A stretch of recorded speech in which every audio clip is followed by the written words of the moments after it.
Hello, everybody, and welcome to the Music Publishing Podcast. Today, I'm doing my very first thing with not just one-on-one. I've got a whole gaggle of guests today. These are the co-founders. Right now, it's 4 of the 5, and soon we'll have 5 of 5 of the co-founders of Rhymes with Opera. Welcome, you guys. This is really fun to have you here. Thanks for having us. Hello. So many voices. So why don't you guys introduce yourselves and introduce the company? George, I'll let you get things started here.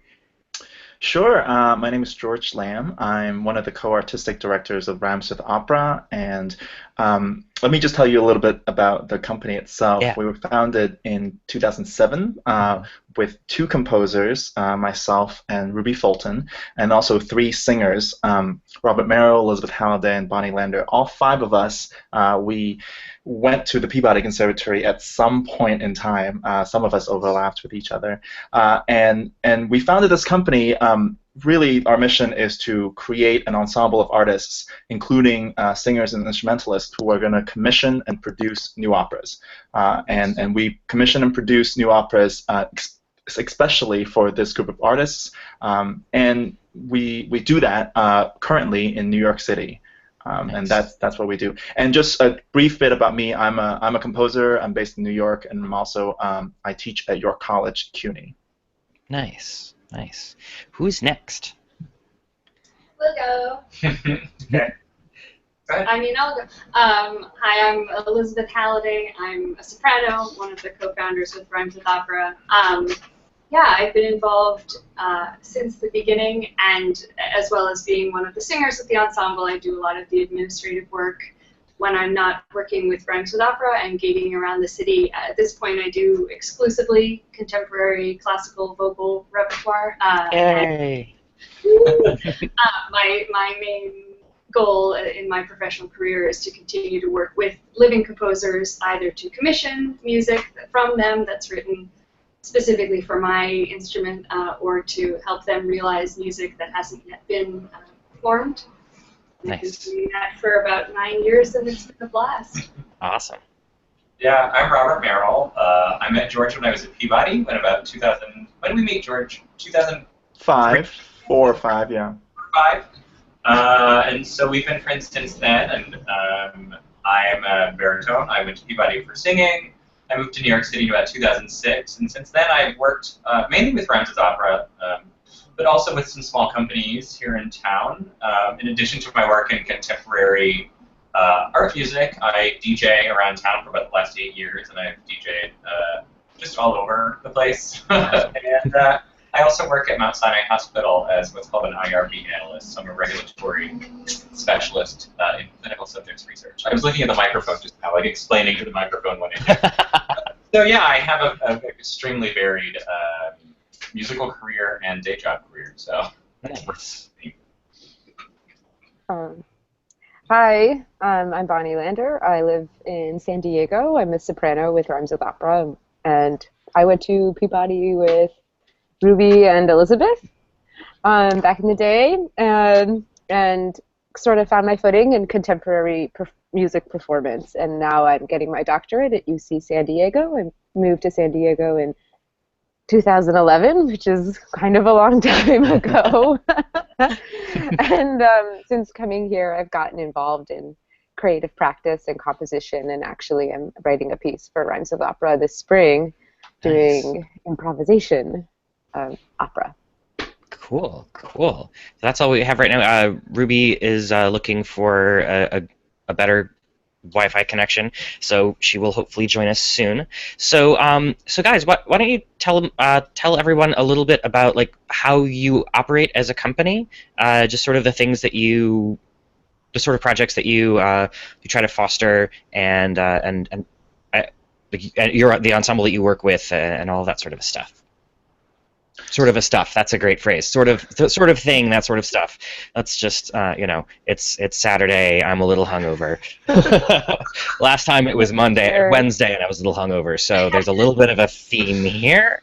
So yeah, that sort of thing. George, you want to take it because you're the co-AD? Sure, and then you guys can riff on it. So, I mean, the way that we operate, I think, is really great. We essentially have the voices of composers and singers working together to make work, and we're positioning ourselves as an ensemble in New York City to. Again, as I said, to commission and produce new opera. We are closing in on our 10th anniversary. We've been at this by trial and error, a lot of error and a lot of trial. And what we've come up with is that the goal is we want to make opera. We want to make opera twice a year, we want these operas to be new. We want these operas to be specifically created for our ensemble, and we want a chance for the composer and the performers to be able to workshop this over the course of 2 years. I think the best way to tell you and your viewers about how we operate is just to give you a snapshot of what we do. So currently we're finalizing commissioning, awarding a new commission. We are looking at producing our spring main stage for this year, and then we're also looking ahead on the workshops and further main stage productions for next year. All of this is done with the help of the 5 core members of the group and our very active board. A lot of the administration currently is done by different committees. We have a board of very varied interests, and they bring a lot to our ensemble, and we're also helped by several interns that are going to come on board. So we're really at a moment where I think we're finally getting to a point where we can really make our dream come true of doing these 2 new operas every year. Yeah. So I think that we kind of played around with the format of what we were for a long time, and we didn't know if we were going to be an ensemble that played our own instruments and performed our own thing, and we didn't know if we were going to hire out a bunch of different people, and we didn't know. And it was really 4 years ago that we coalesced into this. We made this decision about 4 years ago to be we are going to go whole hog with this thing. This is going to be the format. This is how we're going to do it. We're going to lean down and we're going to go for this thing. And so it's been about 4 years since we decided that the 2 show, this would be for our ensemble. And is this a good time to talk about the Rhymes with Orchestra, George? Sure, yeah. So when we began, we knew we wanted to make opera. We knew opera, for me at least, the magic of opera is the collaboration between a group of instrumentalists and the singers, and you get to see both as a theatrical experience. So in the beginning, in the 07, 08, 09, we experimented with working with other groups. So we worked with a saxophone quartet, we worked with a string quartet, and commissioned pieces specifically for that and our singers. And then about 2-3 years ago, we decided to just form our own 6-member orchestra, we call it. There's a violin, viola, cello, saxophone, percussion, and piano. And these are all people that are really great players and people that are our friends. And we wanted to expand our family to include these people. So the goal here is then not only to commission pieces for just the singers and instrumentalists, but this ensemble of 9 people plus other people that might join us as guests. And I think this is the unique thing and what I'm excited about for Rhymes with Opera, because I still haven't seen something like that happening in our area or indeed in the country. So this is what we're trying to do. Well, and because when you start speaking the same musical language, you can develop stuff so much more quickly. We're not learning each other every time that we do a production. We know how we work, we know how we rehearse, and the orchestra knows how we sing, and our conductor knows how we perform, and so you just hit the ground running every single time instead of learning yourself. And I think it's incredibly valuable first for composers to be presented with actual human performers who have a dialogue with as they're composing. So they're not writing for a soprano in a vacuum, but they're writing for Bonnie, and we've got a whole sheet of all our details, and we're available to chat, and we do a workshop a year out. And then additionally, we're really fortunate to have George and Ruby as our in-house composers. So within a season, we're commissioning 1 piece from an external source through an open commissions process, and then the second piece is either by George or by Ruby. And at this point, we've been singing their repertoire for 9 years, and you just develop this incredible collaboration. I mean, not just the shorthand being able to work through things and discuss things, but I think they have an incredibly intimate knowledge of our instruments that I don't think anyone else has. It's really been amazing. And that's been really important for me to like give Ruby and George a mouthpiece for their pieces, because part of the reason we do this is that it's incredibly hard for young composers to get their stuff staged. Mm-hmm. And so to give Ruby and George like a guaranteed outlet for their vocal music has been really important to me, because that's how they're gonna become legends in contemporary music. Yeah. And if you become legends, we become legends. No. Nice. That's great. I think it is super smart to have that core ensemble that you're working with. I've experienced either working with or just watching other sort of small and smallish opera companies that every time they do something, it's a new group. It may be some of the same singers, but it's a new instrumental ensemble, and they have to go searching for new players and more players or less players. And I think that's a wonderful thing that you're really cementing what it is that you're doing. I think that's smart. It's like coming home to your friends and getting to do this thing with your friends again. So yeah, that's really fantastic. So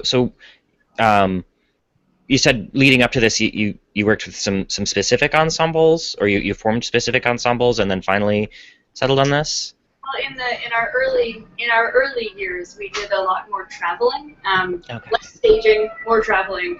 So what we would do is identify a small ensemble in another city. We were in Hartford. We spent a lot of time in Baltimore and Philly, and we'd collaborate with a quartet that was over there. Which was, I think, in part to try and cut down on travel. So we would go to them, do a show, and then we come back to wherever. I mean, as you've noticed, we're not all in the same location, even the five of us, and that's more or less always been true. And that was a lovely setup. Certainly what it meant was we're not working with the same groups, and also, when we worked with, for example, the sax quartet, I think there was a sense that what are the other people and groups who are going to use this repertoire for two sopranos, a baritone, and four saxophones? And additionally, could we ever even do it again? Mm-hmm. Because it's such a unique group, and not that our current structure is a little bizarre, but there was definitely a benefit to the consistency of this core ensemble. Yeah. So how has you? Well, let's look back at how you guys started. So you started. You came together because of your connection with Peabody. Is that largely what formed that? George and Ruby take that. Yeah. Sure. So hey Ruby, are you back? You back? I'm back. Yeah? I'm so sorry, but I think I have a really good connection now in a quiet place. Really sorry, you guys. Carry on. No problem. All good. Cool. Well, since you're here now, actually, why don't we have Ruby? Why don't you introduce yourself? Sure. Hi, I'm Ruby Fulton, the other co-artistic director of Rhymes with Opera, along with George Lamb. Excited to be here talking with all of you. Yeah. I'm a composer, and I just started teaching at the University of Idaho. That's my big news this week. Nice. Congratulations. Thank you. So, yeah, we all met at Peabody, somewhat at slightly different times, but we all went there and kind of overlapped in this way, and that was how Rhymes with Opera started. And this is fortuitous timing that you just got on, because we're going to have a fireside chat at the moment about the beginnings of Rhymes with Opera. Hey kids, gather around. Really, the beginning was Ruby and I were both undergraduates at Boston University. We're both composers, and for our senior project, we both wanted to write operas. So for our senior recital, every student at BU needed to do a 30-minute recital. So instead of doing separate 30-minute recitals, we decided that each of us is going to do a 30-minute opera, and then we can have a double bill. Nice. And we produced our set of operas with friends old and new, from the visual arts division and also in the theater arts division. and all our friends, and we put it up in our theater at BU, and we sort of got hooked. And after a few years after that, once we were both in our doctoral programs, we said, we've always bounced around this idea of starting an opera company. Why don't we do it? And little that we know of what it was going to involve and what it's going to turn into, we decided to just start by getting something going. So in 2007, we wrote pieces for Robert and also for Bonnie, and we decided to do a show in Durham, North Carolina, where I was based for my PhD studies, and also in Baltimore, where Ruby was doing her doctorate. And from there, Elisabeth joined us about a year later, performing the piece that originally Bonnie premiered, and then from there we just kept going now as a 3+2. Yeah. Nice. That's it's nice that came out of just sort of a school project, and now it's blossomed into this really sort of, I think, probably important thing in the development of new opera. Well, not probably, an important thing for new opera in if not just the States, then hopefully the world. As you may have noticed, I'm the incidental member who was brought in because I think Bonnie could. It was my sister's wedding. They planned a gig on my sister's wedding, so Elisabeth sat in, and it's. Have not managed to get rid of me since. But years ago. But of course, what that means is that our core singers are two sopranos. Mm-hmm. Very interesting grouping that I think a lot of composers have struggled with over the years. But luckily, they're two really different sopranos. Mm-hmm. Different styles of performance, totally different voices. Yeah. Right. It was really fortuitous. Elisabeth is a powerhouse, not only as a singer but as on the board and running the outreach program in the summers. Like it wouldn't be the same ensemble without her. So it worked out really well. Thank you, sister. Nice. What is it once you guys decided that this was sort of a thing, that this was going to be a real thing? How did you start to organize? I'm sort of thinking like there are a lot of small companies or small ensembles starting up now that might want a bit of advice or at least see how someone else did their thing. So when you started out, what were the steps you took, and maybe some of the missteps you took? That's probably I'm assuming that there were probably a lot of them because we all do that. Oh, man. I mean, initially I would say George and Ruby were the only driving forces, and I think, at least in the beginning, we would show up for the gigs, and it wasn't until about 4 or 5 years ago that it really became, the five of us co-running the organization. So steps, George and Ruby. I'm happy. Yeah, that's exactly what I was just going to bring up when you said. Not like a misstep per se, but something that we really learned and I think was really important along the way was when we started, it was just the two of us, and it's been a really cool and interesting process, turning from a two-person doing all the planning to 5 people doing all the planning. And of course, it's more complicated when there's more people because everyone has their own sets of expectations and needs and. For doing new music or any kind of music, the people actually making the music on the stage, of course, need to be the planning. So that was, I think, something that was important. And maybe 5 people is just small enough that we can kind of pull it off together. It's been an interesting journey, though, like figuring out how to do that. I'd say the last 5 years or so, we've really been working almost there in terms of trying to run this thing all together. Yeah, I think part of the challenge at the beginning is as with any chamber ensemble, where you're spending so much time with each other, trying to figure out what we're about, you get a lot of the sort of growing pains of, like, transitioning from not just friends but also in how you work together. Mhm. I mean, for something like a string quartet, that sometimes it's like, dramatized, and like, they fight and, like, whatever. That's definitely part of it. But the added challenge for us is that we're working with creating a thing, and then also creating the repertoire for it at the same time. We're trying to create a repertoire of pieces that we think should be in the realm of new music, and then also promote it, present it, and create a need for it, Yeah.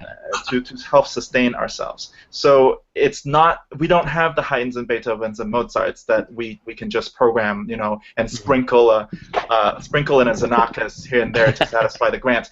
We don't, and so part of the challenge, and ultimately what is making it very rewarding, is figuring that out. And from one of the, I guess, I mean, I'm trying to think of missteps. There are plenty, and I can think of one. Yeah. Oh, yeah. Go. Well, it's almost like when we started, we were sort of a cross between a chamber music company and an opera company, and I think one of the things that we really undervalued in the beginning was having the personnel for an opera and not just a chamber music concert.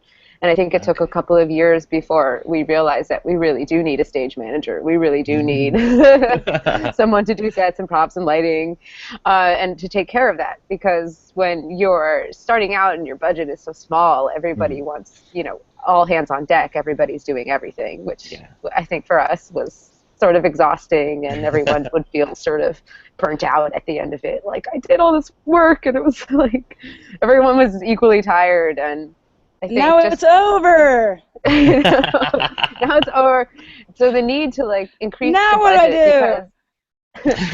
because opera is really a very expensive art form when you think about it. It's not just like you can put on a quartet in a hall that's acoustic and have that, have the expenses be sort of limited to, those limited variables. It's a theatrical production. So, like, the crossover from chamber music production into a theater production was I think a large part of some of the growing pains, and the reality TV show that is putting together a new music chamber company. Certainly, that was when we stopped traveling, because basically our board sat us down and said, "You guys are out of your minds. You can't take a 9-person ensemble plus crew from one city to another city with no money." Yeah, so we've had to get creative about our productions and how they would travel, and that's sort of one of the cool things about Ruby's recent production, is that it's very travel caseable. Nice. Yeah. Nice.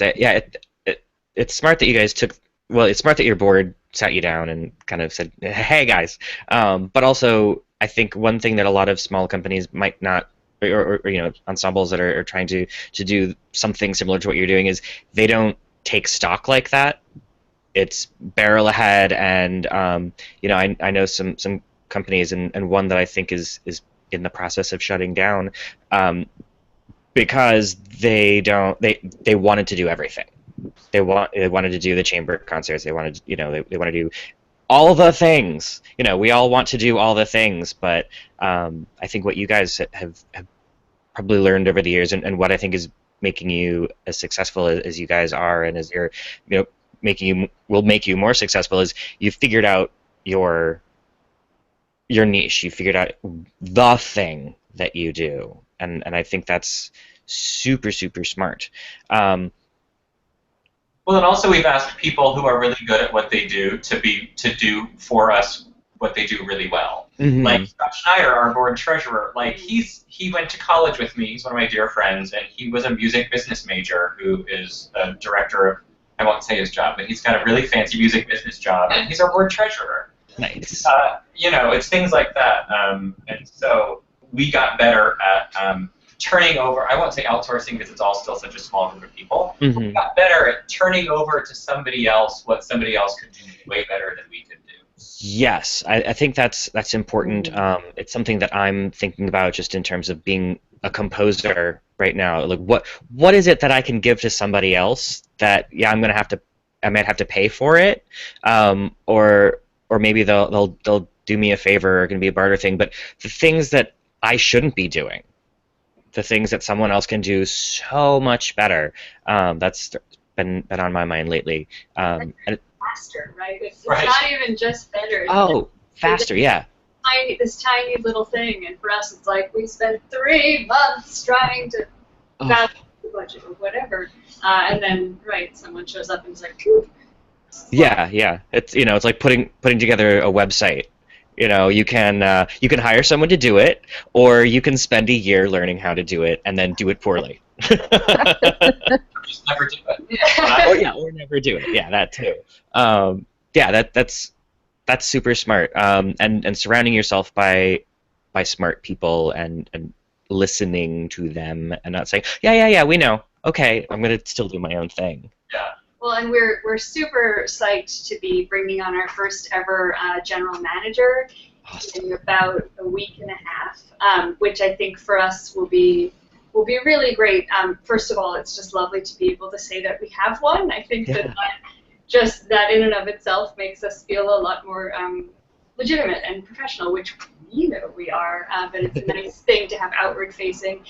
And then secondly, I think to have someone who can look at all the work that we are doing and help us streamline and help us give us deadlines so that it's not just us driving the machine, but that there's oversight. Like it's going to be a very exciting year, I think, because bringing in additional help.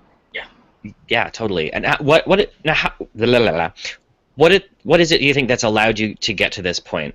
Most ensembles probably they say, oh yeah, it's a nice idea to have a general manager, but we don't have any money. We can't afford to do that. What is it that's allowed you to get here? Financially and also just sort of psychologically. Right. I think we were in that questioning place for some time, like perhaps 2 years, and feeling really stuck because how do you bring on extra help without extra help to help you bring on the extra help, right? And without sounding weird about it, I think basically we just decided that this had to happen, that this was a priority, and so we were going to do it. But I think also, the step of creating a board, and creating a diverse board with officers, and also the becoming a 501c3. Like, we've been taking these incremental steps toward becoming an organization that would have a development consultant and general manager. And so that was just the logical next step, I think. Yeah, especially after you said you've been around for 10 years? Yeah. Yeah. Next year. I would say, too, am I still coming through on audio? Yeah. Okay, awesome. I turned my video off for a better connection. I would say to just kind of like shadow what Elisabeth just said. There's never enough money to do what you want to do, right? There's never enough. It's just impossible. Raising money is really hard, and so I think we're just like, okay, we have to do this, so we have to have this much money to do this, and that's and then we'll find a way to get the money. But like, it's like putting we had to put the cart before the horse and just be like, okay, and now we're gonna find a horse, And I think that was hard. That was hard to do, and it took like a couple of years to be brave enough to just say, okay, we're doing this. But I think it was the right choice, and I see and that horse has horse babies or whatever. But like next, and we a little bit.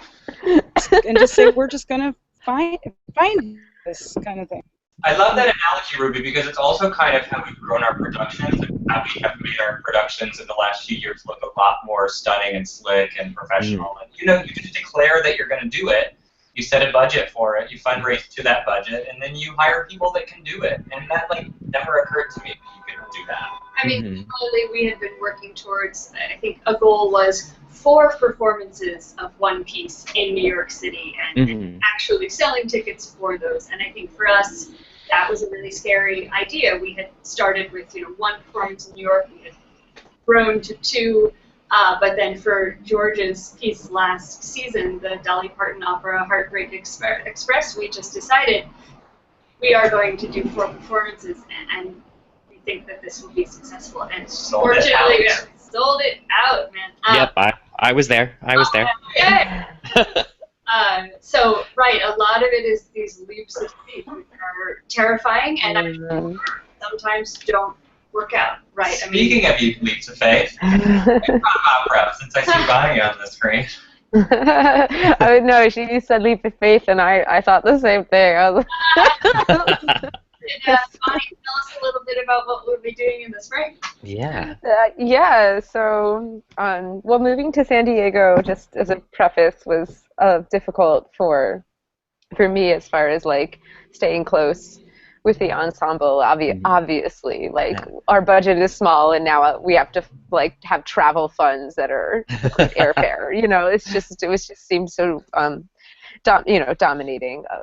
So this is sort of for me like a love sonnet to the ensemble to try and like meld a little bit of what the world for me has been and in grad school out and doing my dissertation and getting into experimental music and improvisation with opera culture, which is very surely not an improvisational art form almost entirely.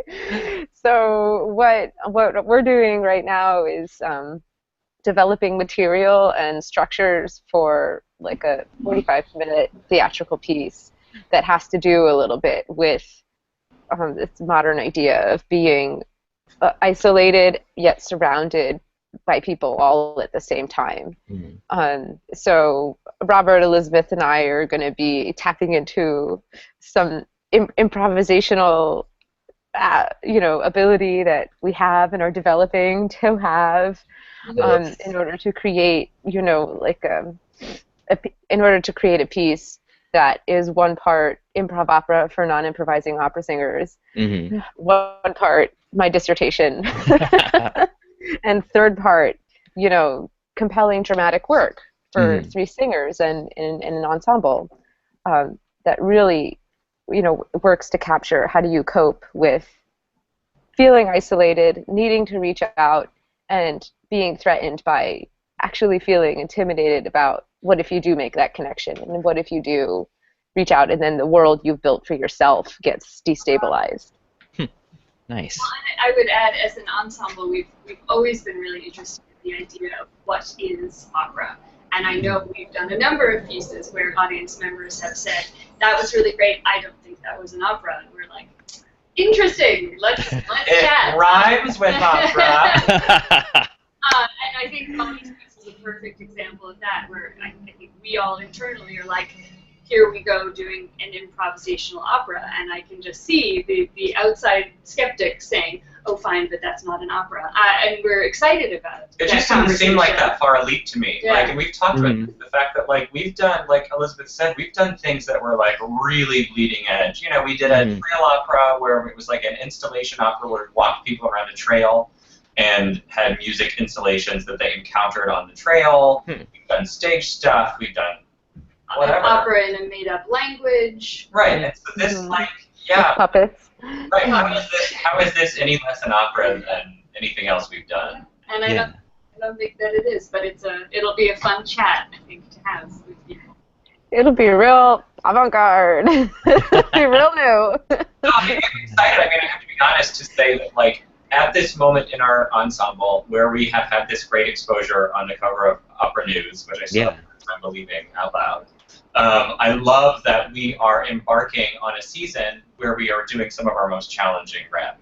That, we're not doing like Papageno and Papagena scenes. Like, we're doing like crazy, come to this thing and see this thing, and I don't even know what it's going to be yet. I'm proud of us. Yeah, I'm proud. I'm proud of us too. It's a really challenging piece. Nice. But we also, that's part of the thing, is that we've been singing together for almost 10 years now. I mean, and so when we perform together and when we improvise together, it's not as if we've never met and we don't know each other's voices really well.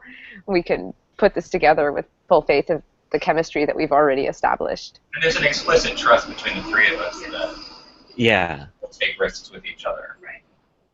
Yeah, I think that's probably one of the more important elements of what you guys have, is how you have worked together for so long, and you know and understand and trust one another, and that can be difficult for, I think, a new ensemble.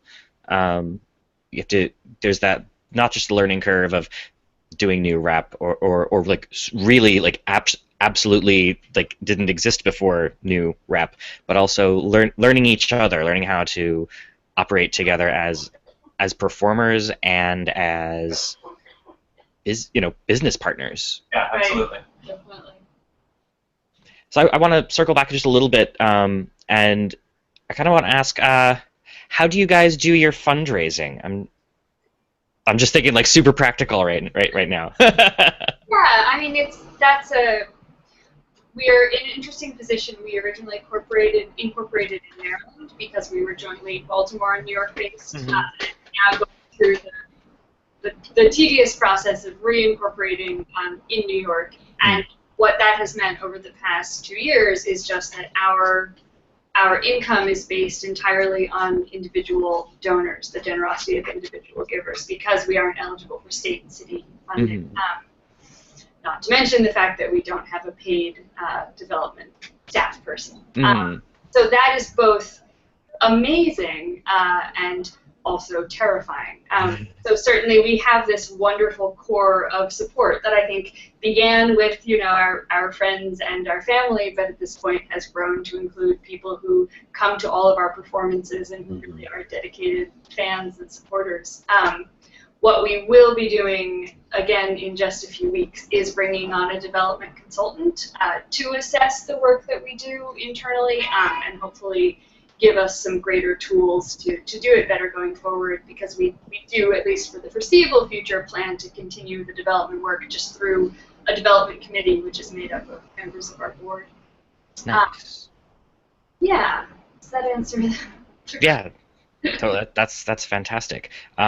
So you set your budgets for your productions, or probably more for a season. I'm assuming by now you're looking a little more long term, and then you just go to your people. Basically, we have with an 11-member board. That's really fantastic because they have an obligation to help us out either by bringing people in or by contributing themselves. So we have at least a sort of a foundational base going into every season of, well, we know we have this lump of dollars, unless our whole board quits on us. And then on top of that, we are making, bizarrely, a lot of money in ticket sales in a way that is still helpful. I think we're small enough. Certainly, if you're the Met, ticket sales are like negligible. But for us, we're small enough that ticket sales are a big part of our budget, which is great because we tend to do really well in the box office. And then we do 2 letter campaigns, to all our donors and potential donors, and we do send out monthly e-notifications, with stuff that's going on. So it's mostly general targeting, and then certainly prospective donors we try and bring to our events and our parties. Have we done one Indiegogo or 2 Indiegogos? We did 1 Indiegogo and 1 Kickstarter. Okay. Yeah, so we've done 2 crowdfunding things. I believe in like the last 5 years, probably. Yeah, the first one was. The first one was for Criminal Element. 4 years ago. And the second one was for just last season. Yeah, I mean we're aware that that you can't do too many of those. That it's not actually a sustainable method of fundraising, but we've had basically 2 projects that really benefited from additional support, and those have also been successful. Nice. How did you find doing those campaigns? Great.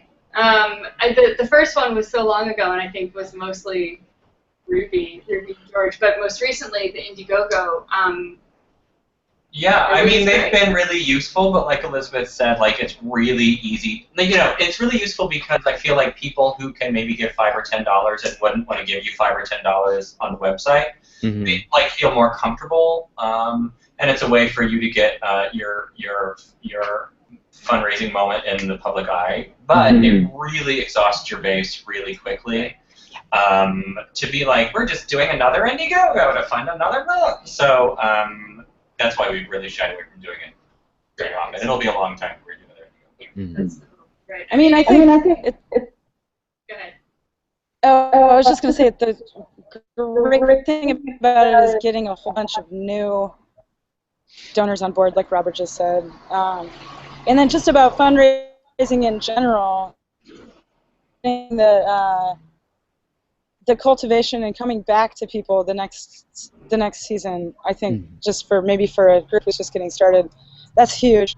However, you can manage to do that, and it takes a lot of organizational chops and people kind of being on the ball about it. But once a little bit, 1 year, then maybe they'll give that same amount the next year, and then if one other person gives the next year, it's like it's a snowball, and it's a small snowball because we have a lot of people who just give a little, but it's still a snowball. We raise a little more money each year, and that's cool to see. And even when we're feeling down and out because we haven't raised enough or we're stressed out, I like to go back and just remember, well, wait a second, our budget keep getting bigger and bigger because we're growing, and we are getting more and more of those donations and getting the people to kind of join the family, join the club, be ready, because I know the groups that I give to every year, and it's not like I have a ton of money, but I get their letter, and and it's kind of like a habit. So. No, and we had a real advantage with our Indiegogo campaign this past season.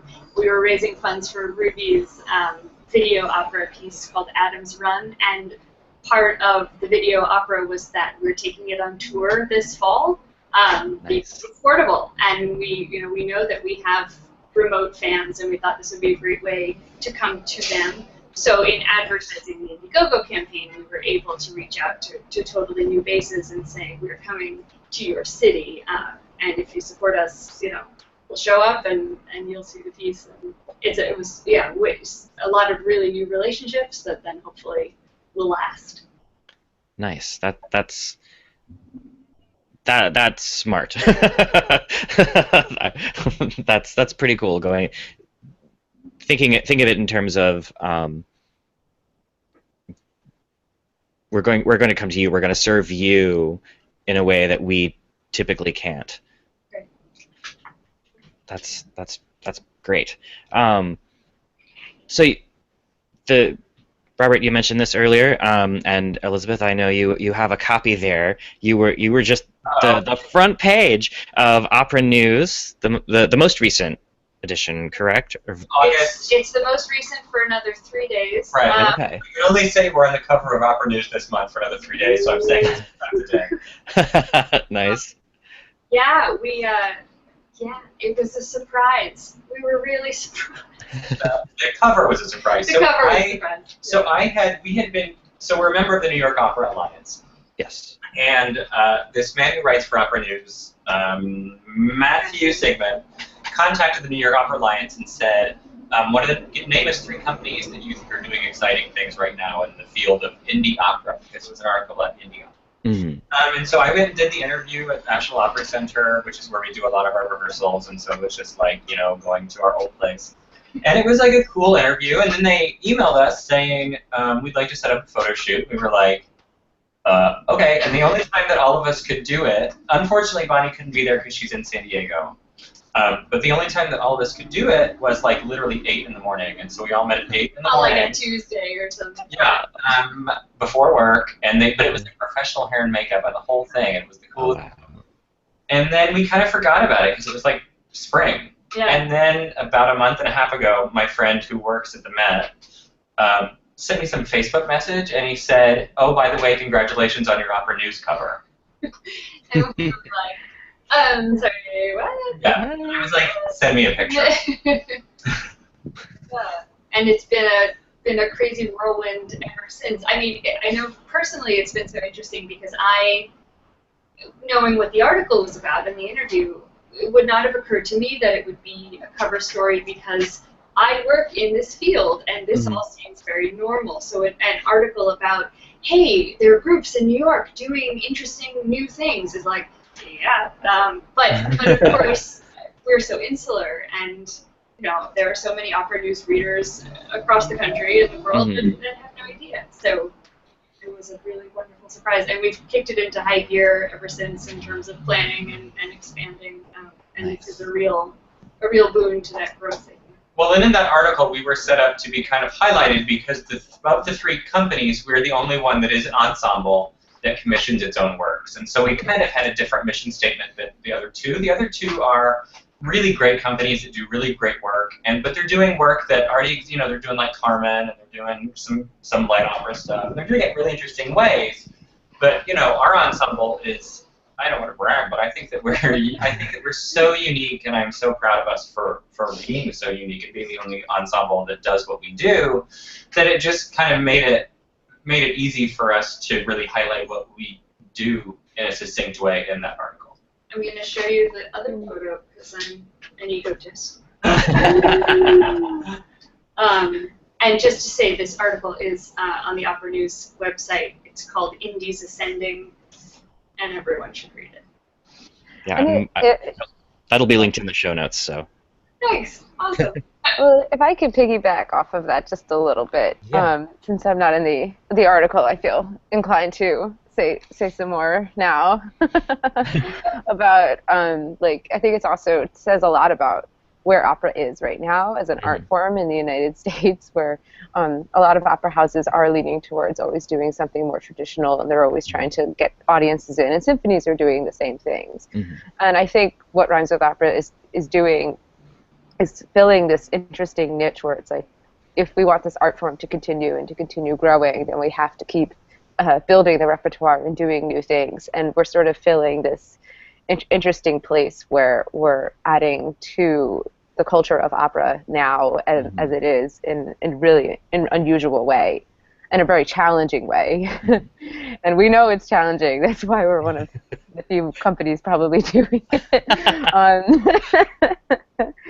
But I think that's also one of the great things about being on the cover of the magazine, is just being able to represent making new opera and being creative and open-minded about how that could happen. Yeah. Speaking of the new American opera and the opera scene, what are your general thoughts on what's happening right now? With there do seem to be a lot of small companies doing stuff. What's your assessment of the field right now?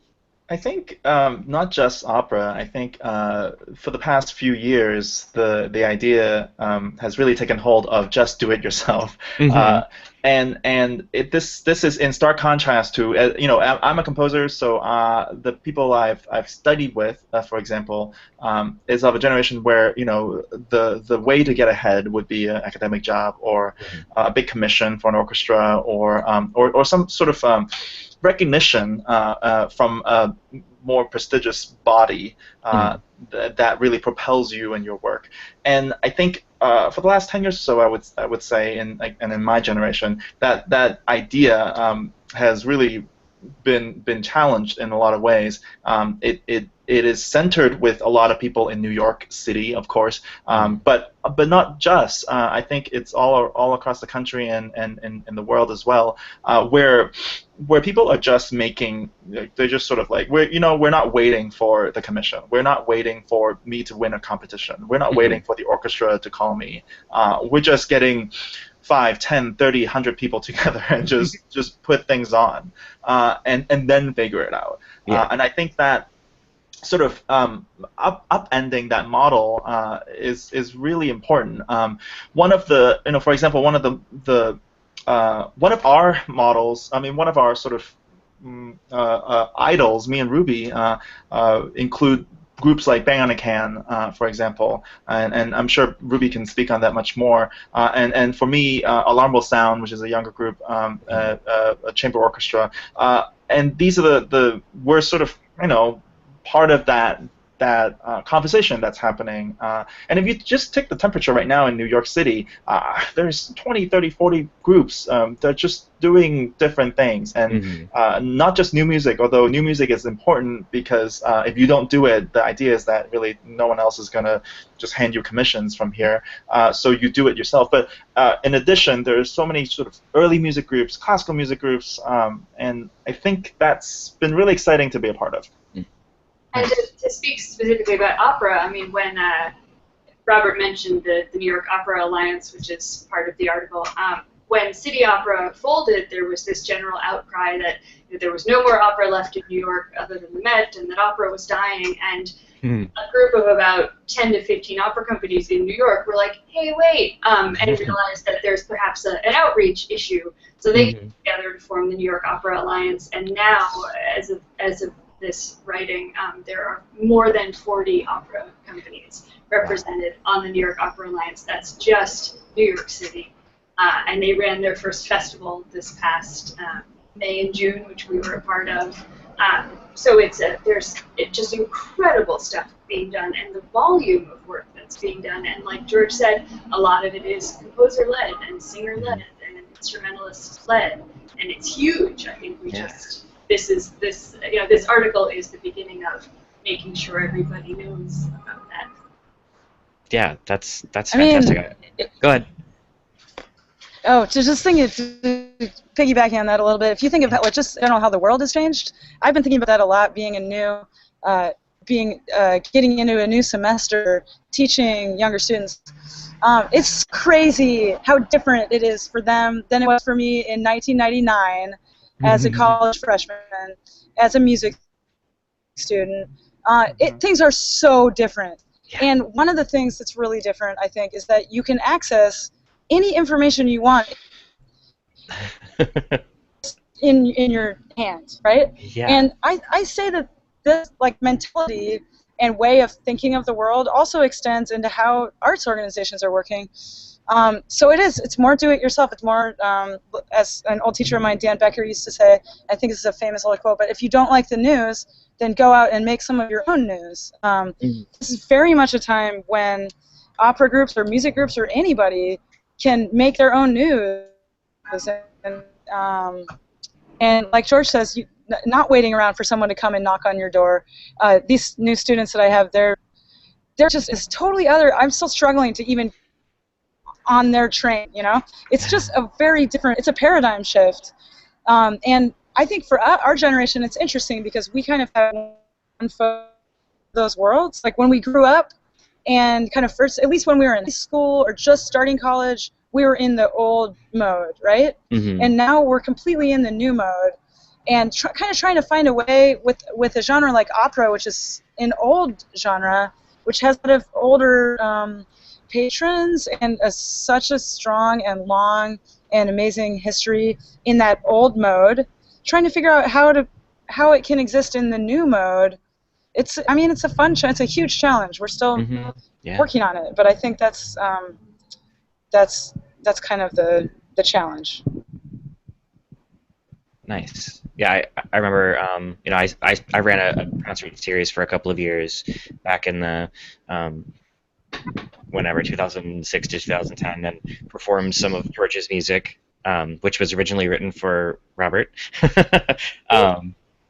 Hard-ass songs, hard, but fun. I really like them. One of these days I have to pull them back out. But yeah, I think that was when a lot of this maybe was. I was just out of college, and I feel like a lot of people were starting to do similar things. So since this started sort of generally around Ruby and George as composers putting stuff together, that resonates with me and my now defunct series. When was it that you started to make the switch to broadening your support to other composers, and what was it that helped you to flip that switch? We always had other composers. Well, but not always, and so I want to defer to George because Rhymes with Opera started, George and Ruby, Rhymes with Opera started as Heartbreak Express and its old guys and Closer to Mona, and I don't know at what point we flipped that switch, and so I think that we should probably ask. Well, our okay, so yeah, the first season was just music by George and Ruby, and then I think both of us has always known that commissioning was going to be a part of what we're going to do.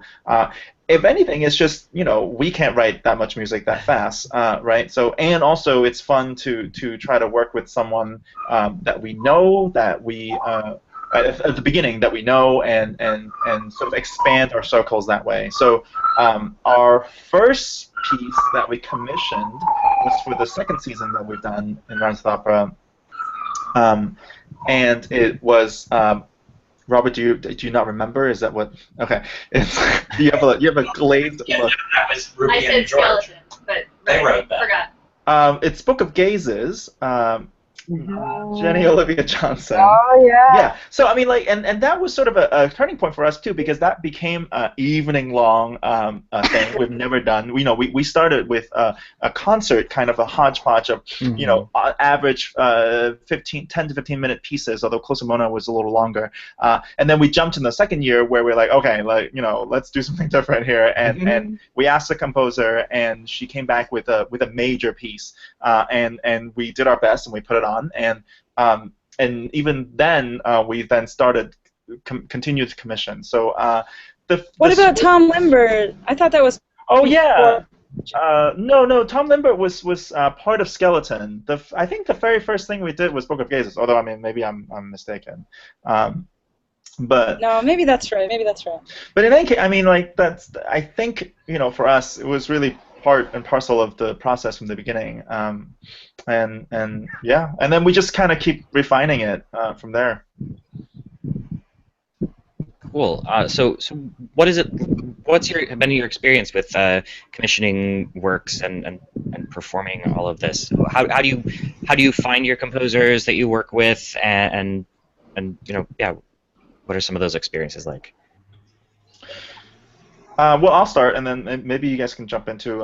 So, I mean, from the beginning, we didn't really know what we're trying to do, so we were really just reaching out to me and Ruby's network of people that we know, so that we can sort of, I don't know, we know who they are and the kind of work they do, and then also it's an easier way for us to tell them, what we're working on, because it's so unique. It's not sort of like a usual commission, and it has since then evolved into. We just sort of we're completing our first more public sort of call for proposals.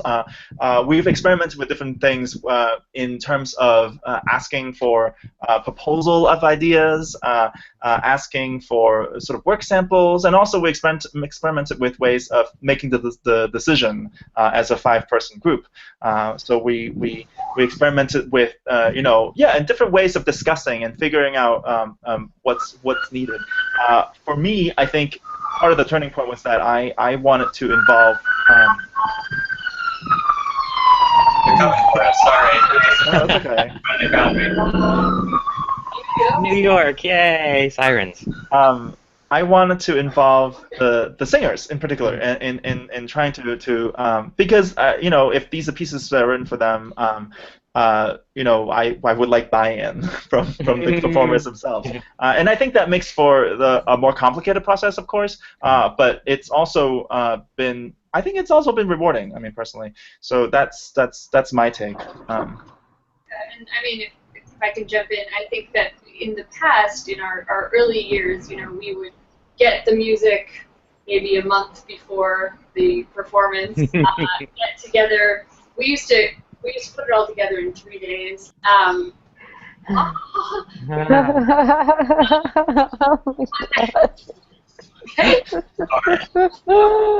Basement stuff was crazy. But what that meant was that there was no workshopping process, and there was no once the piece was done, that was what we had, and there was no time to do anything else with it. And so find issues like there are 2 sopranos. Often composers would just write for 1 soprano and 1 mezzo, because that is a more reasonable thing to ask a composer to do. I was always the one who had to sing mezzo. So things We love like, mezzos, by the way. so, you know, things like that. Well, if that issue comes up a week before the performance, there is nothing that we can do about it. You know, so I think something that we're adding a year process, so that a composer has a whole year to write and to work with us, and then we do a workshop, which is that we perform the piece with the piano vocal score for the composer, ideally for the director, for the co-artistic directors, and then we all have the chance to give feedback, which is really wonderful. So it's singers giving feedback, it's artistic directors giving feedback, and we can identify anything that might be untenable or things that might be awesome that we could do more of. And then there's another full year to sort of iron out any problems or grow from what they heard us do in the workshop. And that's been huge. I think a huge help, and it's definitely something we're prioritizing. One of the things that makes us unique is that we commission for this ensemble, but that's also been one of the things that has sometimes made it challenging. Because we'll often get proposals from people that they're like, well, I have this opera that I've written, or I have this opera idea that is for, I don't know, like people who are not us. And they're great ideas, and they're composers that we're really itching to work with, that are really exciting stuff or already have a and it's kind of been hard to be like, well, this is an awesome idea, but we need to work with you from the seed of an idea through its completion so that you're actually writing for us because you're writing for an ensemble. Yeah. And of course, the flip side of that is that we are committing to composers before having heard their Right. because there's no piece, which is really interesting. I mean, we're talking about leaps of faith, like, whoa! So we don't know what we're gonna get. We're just hoping that our processes are enough, and of course, the people we're working with are fantastic. And so far, knock on wood, it's all been great. That's IKEA. It's Knock on plywood, it's all been great. I'm just kidding. It's not IKEA. For the first time in my life, I don't have any IKEA, so I got excited. Nice. Well, we're coming up on the hour here. Is there anything that we want to add to the conversation? Is there anything that I've missed? Well, I would like to talk a little bit about our upcoming next thing, which is called the Rhymes with Opera Salon. So the Salon is a gathering that is for new musicians, and it's like an opportunity for people to share what they're working on, to see a performance in an intimate setting, and we build in a lot of time to like hang out. And so it really is like the idea of like a Victorian salon or Shibuya, where it is like this social event, but it also features some intimate performances from new music ensembles. The next one that's coming, we haven't done it in about a year, which is why it's kind of a big deal. It's coming back this fall. And this fall, it's all about opera companies. We've always focused on the human voice, but we've never focused specifically on other opera companies or opera singing. So the four ensembles that are going to be involved are us, Pamela Stein, who's a friend of Rhymes with Opera, Experiments in Opera, which is another group similar to us, but they do kind of different programming. They're just our good friends. And Utopia Opera, which is one of the companies that was featured in the Opera News article with us. They're all super great people. It's going to be on November 19th at 7:30 at a place called Arts on Site, which is on St. Mark's Place in the East Village. I'm super excited. Nice. That's cool. And we'll be premiering a new piece there. Oh, right. Ourselves. Yeah. Is it I don't want to say the names. I think I'm wrong. Yes. Colin Reed. That's Yeah. right. It's a piece that Colin Reed wrote for us that we workshopped that we really love. It's beautiful for the three singers. And really, Bonnie, do you want to? Can someone just take a second to talk about how and where, if they want to donate to Rhymes with Opera? Of course. Are always accepting financial support. Yeah, I mean, our website is rhymeswithopera.org, and it's very easy to find the donate button from there. Alternatively, checks and the address to send those to is also on our website. And if you have any questions, we are at info@rhymeswithopera.org, and we would be happy to answer any questions about the ensemble, about donating, about joining our mailing list, which you can also do through the website. We mail about once a month. We don't harass you. promise. We're very excited. We're Nice. very And you have Facebook and Twitter presences as well. Absolutely, and YouTube. Nice. You all like beat me to the punch. I always ask like, where can people find you? You're ahead of the game here, guys. Good for you. So you can really catch some of our interesting stuff that's been posted to our YouTube channel, which is really exciting for me that people can see what we're doing without having to come. But come. Yeah, definitely go. I've been to a number of your performances recently, and they've been a lot of fun and really well done. And I just had a few weeks ago, I had Megan Eden on, and I know she's worked with you guys. She's fantastic. I was like, I think I want you to be my new best friend. She has that effect on people. Yeah. Cool. Well, why don't now that we know where everybody can find Rhymes with Opera, where can they find you guys individually? Yeah. I always just send people to Rhymes with Opera because I'm always paranoid that my website is out of date. But ElisabethHalliday.com is me and Emerging Voices Project, which is a duo I have with a saxophone player, a commissioning duo. Nice. And then social media, Elisabeth Halliday. Yeah, I'm on social media. I was joking earlier that I don't have a website because I haven't built it, but I'm not kidding. I don't have a website because I haven't built it. And so if you, I'm searchable on Facebook, and I accept basically everyone's friend request. I'm very not discerning. Where do you DJ? I DJ right now. Shh. Right now I have a residency at Barracuda Bar, which is at 22nd and 8th. It's a long, and it's a Chelsea institution. I'm there every Wednesday. You can also find me out on Fire Island. I spin low tea. You can find me at bonnielander.com, and that website is always under construction. So, but there are some things there. Nice. I'm equally easy to remember at rubyfulton.com. And I'm at gtlam.com, just because I didn't want glam.com, so gtlam. Glam would have been awesome. No. Would have been great. Might have been taken though. Probably. Yeah. Somebody should snatch that up though. Well, thank you, all of you, all 5 of you, for being here today. This was a lot of fun, and it's nice to know that this can work with a group of people. It's not a total free-for-all. You guys have been great, and yeah, you've got the salon coming up. Is there another production coming up soon that people should know about?